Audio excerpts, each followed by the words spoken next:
Қайырлы күн достар, сіздермен Құралай. Мен сіздерге бүгін кереметтей осылай түскі ас үлгісін көрсеткім келіп отыр. Бұл қуырдақ. Бұл қуырдақтың ерекшелігі Семей өңірінде осылай жасайды қуырдақты.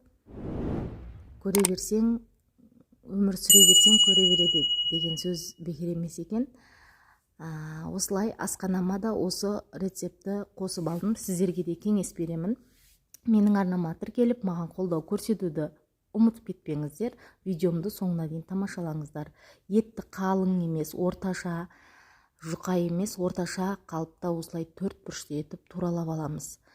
Бұл қуырдақтың ерекшелігі барлық керек заттар төрт бұрышты етіп ірі күйінше туралады. Қатты майда емес, қатты ірі емес, орташа қалыпта.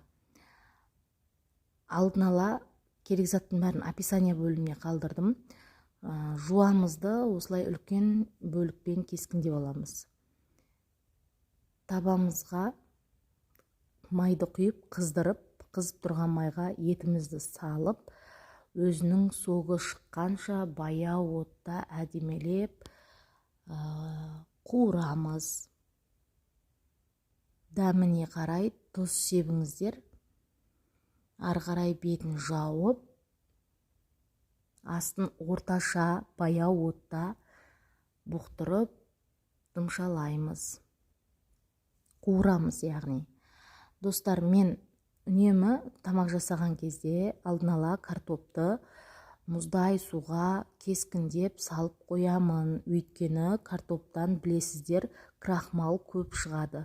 Ол біздің ағзамызға зиян болғандықтан кез келген уақытта тамақ істейтін кезде алдын ала бірінші орында мен картопты суға салып қойып қоямын. Осылай етіміздің соғы шықты. Міне қараңыздар, әдемелеп пішырлап өзі қайнап тұр. Жуамызды саламыз, ірі бөлікпен бөлгем. Міне қаласаңыздар майда төрт бұрышты етіп тураңыздар. Себебі менде үйде бала болғандықтан кейбір балдарым жемейді. Пиязын алып тастап отырады. Сондықтан осылай жуаны ірі қылып саламын. Өзінің соғын береді. Сарымсағымызды да салып жібердім арасына. Сәбізімізді де салдым. Үстінен картопымызды салып, болгар бұрышын үстінен осылай қойып қоямыз дәмін беруге. Негізі болгар бұрышы салынбайды. Мен дәмін жақсы көргендіктен саламын.